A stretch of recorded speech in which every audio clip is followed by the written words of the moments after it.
Oh, hello. Oh, don't worry. This isn't a real one. Or at least I hope it isn't. Legally, though, yes, this is not the real Necronomicon. But it is pretty swanky, though, isn't it? I think it's actually the Simon one. But we're not talking about this. We are talking about the Carr-Quest of H.P. Lovecraft, which makes its return. Hello, everybody, and welcome back. So, yeah, so we will be beginning our next collection of H.P. Lovecraft stories, the Dream Cycle of H.P. Lovecraft, Dreams of Terror and Death. And with this one, it's very interesting because this one, we are focused on the Dream Cycle, which is kind of more sort of H.P. Lovecraft's more sort of fantastical universe, as compared to like the Cthulhu mythos, which is only kind of like connected because it's like, oh, it's look, it's Arkham and Kingsport and Miskatonic University and this and this and that. This one's more, I think, more sort of deeply connected than the Cthulhu mythos, although the Cthulhu mythos does have pretty big connections too. I think even in some ways connects to this, but we'll get there. So, yeah, so we are starting the Dream Cycle, and we are starting the Dream Cycle with a interesting way. You see, because this collection I have starts out with three fragment stories, or rather just as three fragments. It says, these fragments found among Lovecraft's papers are presumably his attempts to set down in rudimentary form, preparatory to expansion into longer stories, some of his dreams. None was ever expanded. Keys to the dream sources of some of these fragments can be found in Lovecraft's letters. So they're not even, so we're pretty much starting with three unfinished stories. But unfinished as they may be, I think they are worth talking about. So we have three of them: Azathoth, the Descendant, and the Thing in the Moonlight. Now I think we will go. I think how I'm gonna do this is I'm gonna cover all of them and then sort of give my thoughts on each as we go through, as I usually do. Come to think of it. By the way, thanks to HorrorBabble for providing audiobooks as they typically do, and Ian Gordon over there, who has a great reading voice for Lovecraft stories. But anyway, let's start with our first story, Azathoth. Now, Azathoth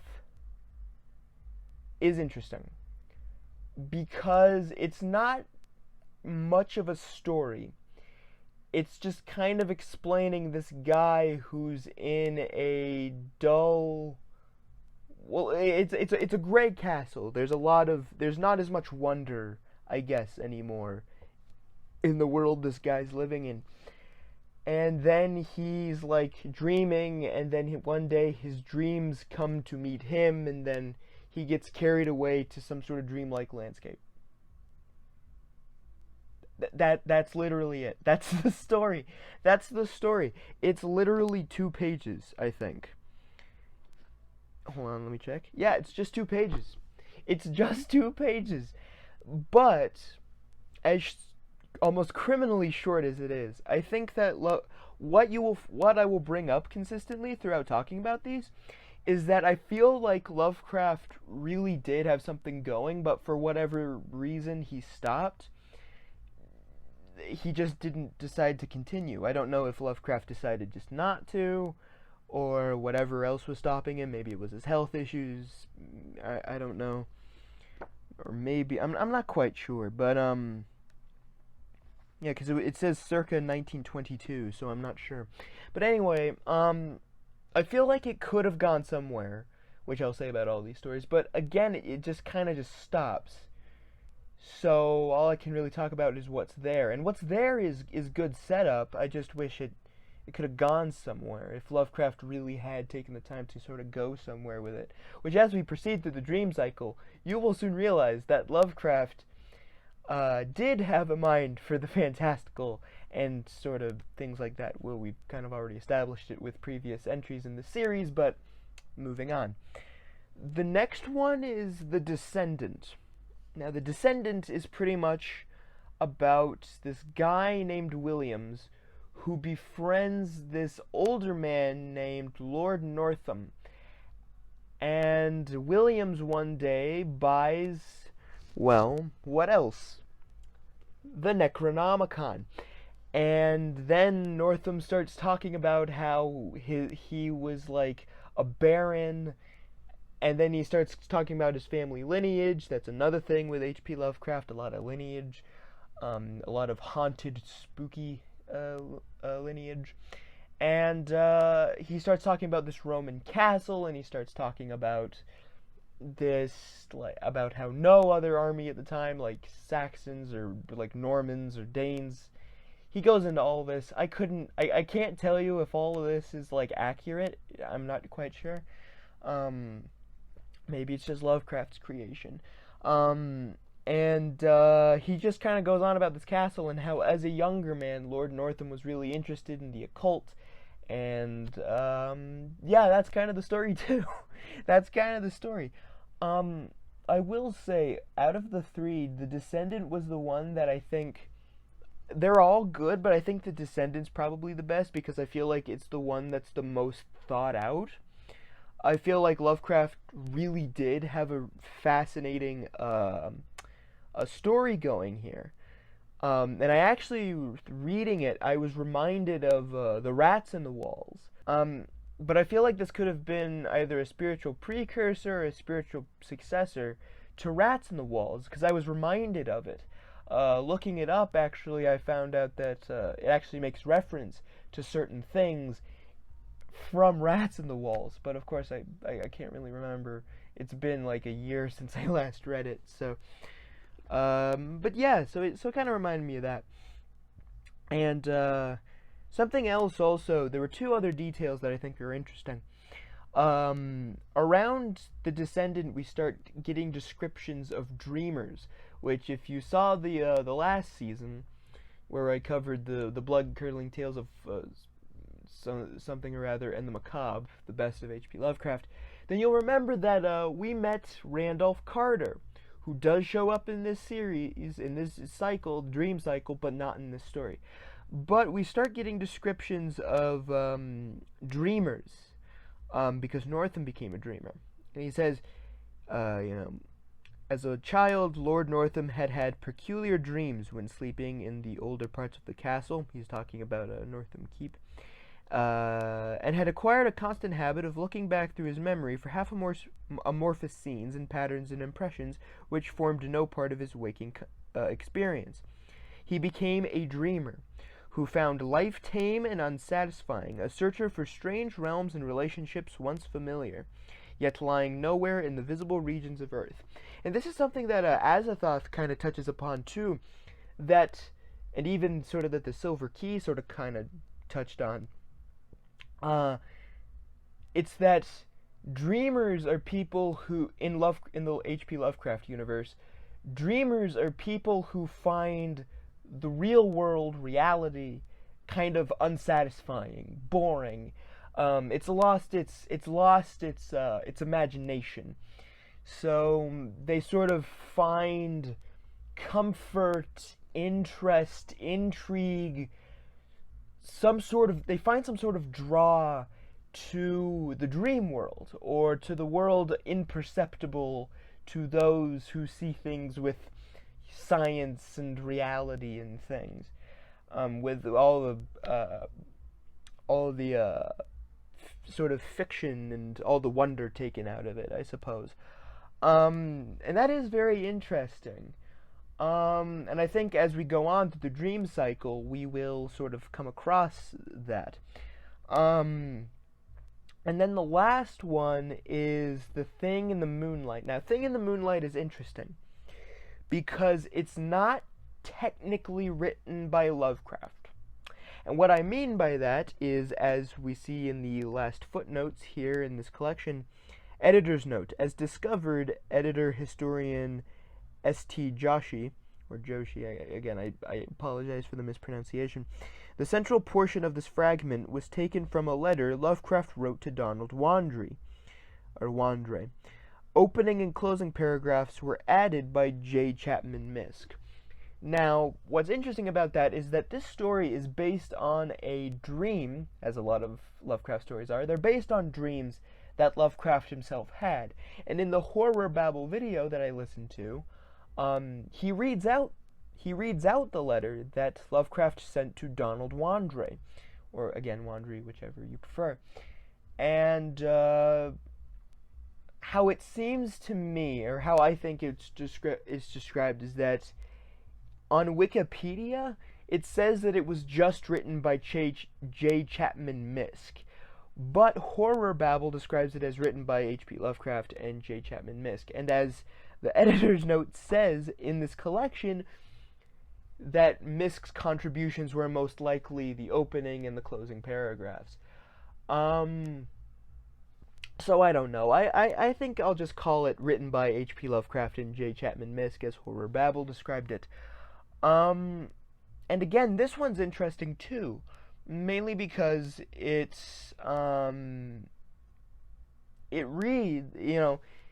reads like a Lovecraft story, but it's also just kind of dreamlike, I guess. But again, like, it has interesting starts, but there is no continuation. Again, it was unfinished, so I can't really talk about it much. But again, that's kind of the thing with these fragments, is that they're fascinating. They have great starts. Some of them, like the Descendant, are like they seem like really thought out and stuff, but for whatever reason they just weren't finished. And I think that's kind of the tragedy here, is that they are unfinished. But we can only presume what Lovecraft was planning on doing if he ever finished them. So it's interesting. It's really interesting. I think what I would do is I would give Azathoth A, the Descendant A, and then Thing in the Moonlight like a lower A. But I think Descendant is top of A, then Azathoth, then Thing in the Moonlight. Or would it be Thing in the Moonlight, then Azathoth? Either or, I'll leave it up to editing Andrew to figure that out. Again, it's just kind of hard to talk about stories that aren't finished. And as the old saying goes, I can't give credit to unfinished work. But what is here is fascinating, and I didn't want to leave them out. And it's especially interesting now that I've actually read them. And another thing too, I think it is, if I'm not mistaken, it is the Descendant. It mentions, it says books like Ignatius Donnelly's chimerical account of Atlantis he absorbed with zest, and a dozen obscure precursors of Charles Fort enthralled him with their vagaries. He would travel leagues to follow up a furtive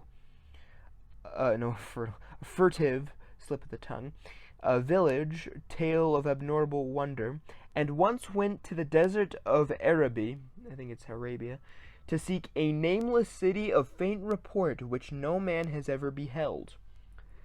The nameless city is also a story in this collection, so we'll figure out what the nameless city is sooner than later. But yeah, just like a cool little thing I just wanted to point out. So yeah, the fragments of H.P. Lovecraft, they're very interesting. I think they're worth reading. There are some certain things given in Descendant about where he gets the Necronomicon, where Williams gets the Necronomicon, and it's kind of sort of descriptions of the person he buys it from. Described as like a Levite, which I did research on. It's related to Judaism, I think. So yeah. So I wouldn't. So that is kind. I did kind of go. Where are you going with this? Where are you going with this, Howard? But yeah, so that was kind of like, ugh. But otherwise, I think these are pretty interesting stories, as I've said time and time again. So now that we've sort of covered them, I sort of want to give a short description of where we're going to go forward with this season because I kind of want to do something different. Um, I am going to take my time with these stories, even though a good chunk of them are a lot shorter. Um, I'm still gonna like take my time with them. I learned from the last season, Lovecraft is not a person who you skim through. But excuse me. I will sort of take my time with them, and then towards the end when we get to the longer stuff, I will take my time even more. Um, there's also a few stories in here, Pickman's Model and the Silver Key, which we have already covered on the series, but I feel like I can cover them again more as as a retrospective, and B in the more in the context of the dream cycle. So I feel like that would be good to sort of revisit, sort of see if my thoughts have changed, especially with Silver Key, because if you remember the Silver Key episode, I was very confused, conflicted on what that whole thing was about. Um, so we'll see with that. Um, and again, and also I've switched it around. So now, I think instead of Sunday when I used to release them, now I think they're going to be Saturdays, I believe.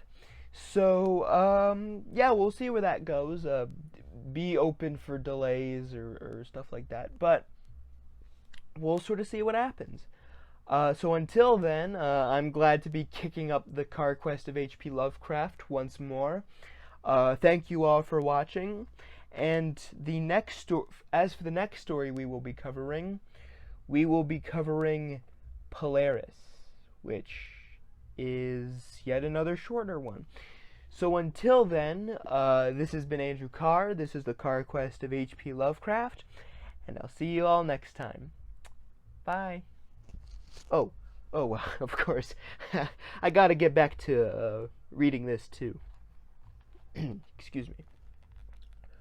Vinclui McLuhanaf, Cthulhu Rulie, Wakana Grul Fatagan. Oh God, was that recorded?